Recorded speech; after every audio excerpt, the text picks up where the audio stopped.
Hello, my name is Stephen Janis, and I'm an investigative reporter for the Real News Network in Baltimore. There has been much controversy about the city's future in terms of mass transit, and that controversy came to a head this week when Governor Larry Hogan and city officials met to try to hash out the future of Baltimore's mass transit. What came out of the meeting was very little, but to parse it and to figure it out, I have two guests here who know much about Baltimore City. Luke Broadwater is an investigative reporter for the Baltimore Sun, an award-winning investigative reporter. And joining me also is Sean Yoso, host of First Edition, and also an award-winning reporter for the African American newspaper. Both of you, thank you for joining me. I appreciate it. Thank you. So Luke, you were at a meeting this week tell us a little bit about what happened between Governor Hogan's people and city officials about the sort of future of the Red Line and, well, not the future, but the canceling of the Red Line. Tell us a little bit about what happened. Yeah, so Governor Hogan summoned about 40 Baltimore lawmakers out to Hanover to discuss alternatives to the Red Line. Now, which is the headquarters of Maryland Department of Transportation. Right. Okay. And so he wasn't there himself, but his Secretary of Transportation was a guy named Pete Ron. And so Pete Ron was there, and then basically the heavy hitters from Baltimore politics were there. Elijah Cummings, Barbara Mikulski, Sarbanes, Mayor Rawlings Blake. And they had them sit all around a table and basically said, so what do you think we should do? They had them fill out a form which had 13 options. The first option was, should the buses run on time? Should the buses be overcrowded? And had them pick their 5 top options. The Democrats were like, this is it? We need to have more serious alternatives than just making the buses run better. The Hogan administration thinks that if they can make the buses run efficiently and be reliable, that is perhaps the solution to Baltimore's mass transit problems. The Democrats in the room thought that was ridiculous. Well, Sean, the Red Line, Hogan has canceled the Red Line. He's basically said it's not going to happen. Right. Why was the Baltimore political establishment wedded to this idea of the Red Line? A lot of people said it was not connected to mass transit, was not a good alternative. It wasn't connected to mass transit. If you look, like there's a stretch of what the Red Line, what they said they wanted to do as far as building the Red Line was concerned, there was a stretch of it from Fells Point to the University Center that ran exactly parallel to the metro that's already in place.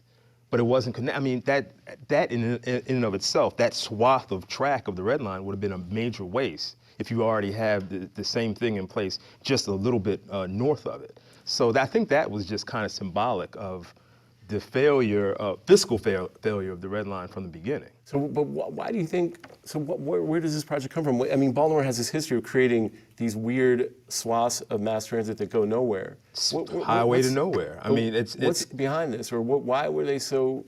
I think that it was something that was inherited from the Glendenning and O'Malley years, quite frankly, because I think it goes back like 15 years.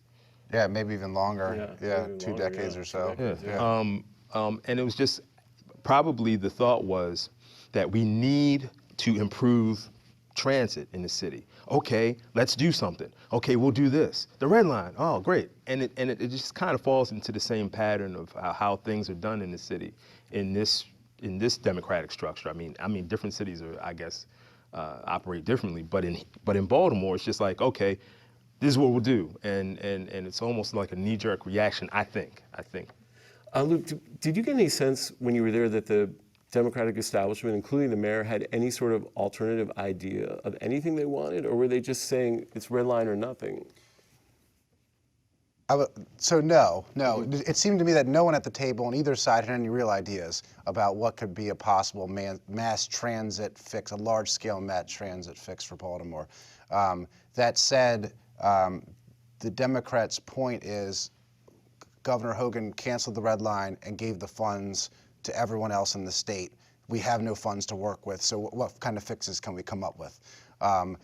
Hogan's point of view is come up with some ideas and then we'll talk about maybe we can fund them. This week I talked to Maggie McIntosh, who said, well, the circulator works great downtown. Why don't we do circulators for East and West Baltimore? Maybe the state could contribute funding to that. Jack Young, Kurt Anderson said, well, maybe let's just do a portion of the Red Line just for West Baltimore to get people from Social Security, where there's a ton of jobs, to downtown, or vice versa, so people can who live in West Baltimore could go to the jobs in the East or the West. So people do have other ideas, but nothing concrete and nothing that's being funded. So as of right now, there's zero alternative to the Red Line. Sean, you want to say Well, something? I mean, ultimately, and Luke is speaking to other ideas, other options, right? Ultimately, when the Red Line was put together, there were models not just in the United States but worldwide that were more viable than what they were trying to say we should do with the Red Line. And why weren't those other avenues explored? I mean, you had a ton of time to do that. It just doesn't make sense. Like rapid bus or something? With one? Well, I mean, when you think about how the DC Metro is connected, I mean, it connects. Literally connects, which seems to make sense. Other metro systems in other countries, the spoke method or spoke. Yeah, right. Yeah, absolutely. Yeah. It just seems like there could have been much more viable alternatives put forward than the Red Line. But Sean, how much does this have to do with race in this city? The fact that we don't want connectivity. Well, I mean, I'm asking you honestly. I think that when you talk about structural racism, which has been a term that's been kind of thrown around a lot in the last year or so, especially in wake of law enforcement reform, the death of Michael Brown, Freddie Gray, and all the other names that we can throw out. It talks about just a political structure that has no connection to the people that it's serving, and the vast majority of the people when we're talking about Baltimore are black people, poor people, and ultimately it's like the highway to nowhere. I mean, it stands there as this symbol when it was, I guess, completed in 1979. This symbol of just ineptitude, one, but just a kind of broken, empty promise to a neighborhood saying, oh, it's going to bring thousands of jobs, it's going to do this, it's going to do that. It's done nothing, and it's so ironic and almost like a slap in the face to that community that they were going to build the Red Line pretty much adjacent to that road to nowhere.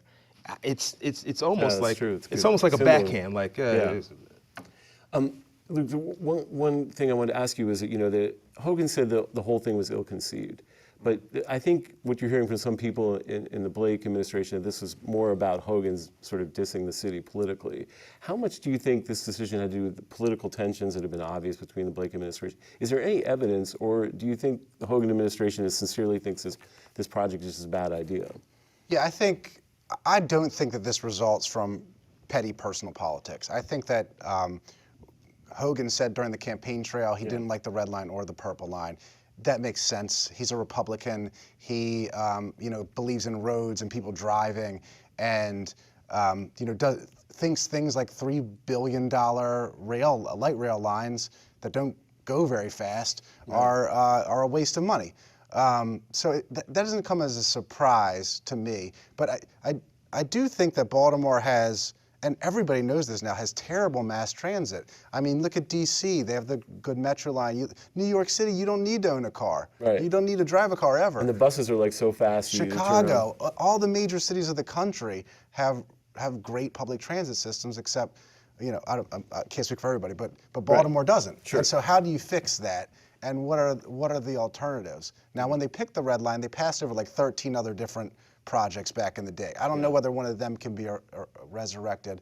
Sheila Dixon was talking to me the other day about doing some kind of what'd she call them? Like trolley cars that could connect the metro. In Toronto. Yeah, the metro and some other. They have a track a little bit faster. Yeah, because we do have some public transportation. We have the metro, we have the light rail, and if we could connect some of these things to the big employers, Social Security, Hopkins, et cetera, then people could get around more easily without having to have a car. So Sean, we find ourselves in a situation, right? We have no funding for a Red Line, no plan. Is this an example of just plain incompetence in our city? I mean, I think ultimately it is, and you want to try to put the best spin on. This is our city, so we want. Personally, I root for us to do better. I want us to do better, but it just seems like just flat incompetence. It seems like it reminds me of just the crime fighting strategy. It's like, okay, we know how. We've heard this mayor say over and over again, we know how to handle homicides. We know how to deal with spikes in homicides. Well, clearly we don't, and we've been doing the same thing for years, for decades, and it doesn't work. And I think that same mentality of we know how to handle this, just let us, we know how to do this, is kind of the same thing that trickles into when you talk about the issues of not just mass transit, but just infrastructure.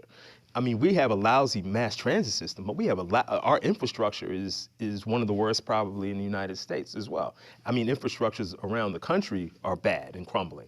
But in Baltimore, if you look at the roads, if you look at the sewage system, these are major issues for the residents of Baltimore. And I think the mentality of we know what we're doing, let's just try this, or let's just try that. It hasn't worked, and we need to be able to step back and look at all these issues that we have as a city, and apply a more viable plan or strategy. And it just hasn't happened yet.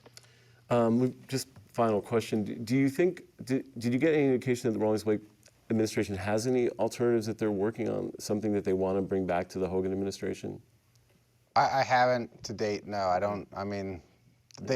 And she said again today, we asked her this question again this morning, and she said, you can't come up with plans if there's no money available. I mean, how are you going to bring in all these people from different communities to have meetings and charrettes about stuff and talk about when there's $0 to fund anything with? So really, they need to get in a small room and really talk about things frankly and say how much money is possible and what can we do with that type of money. And all the political theater, I don't know if it's necessarily helping anything. Right. And Sean, final thought, what has to happen for Baltimore City to have a viable mass transit, politically, in your estimation?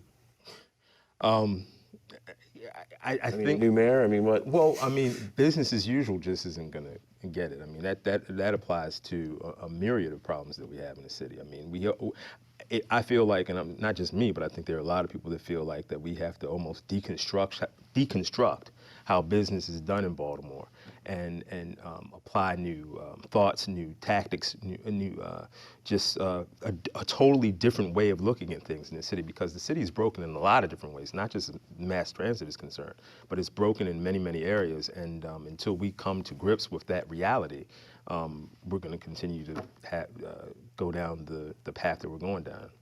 Well, Luke Broadwater, investigative reporter for the Baltimore Sun, thank you for joining me. I appreciate it. Thank you. And Sean Yost, host of First Edition from 5 to 7 every day. Make sure you listen. Thanks for joining us. Appreciate it. Thank you, man. My name is Stephen Janis. I'm a reporter for the Real News Network in Baltimore.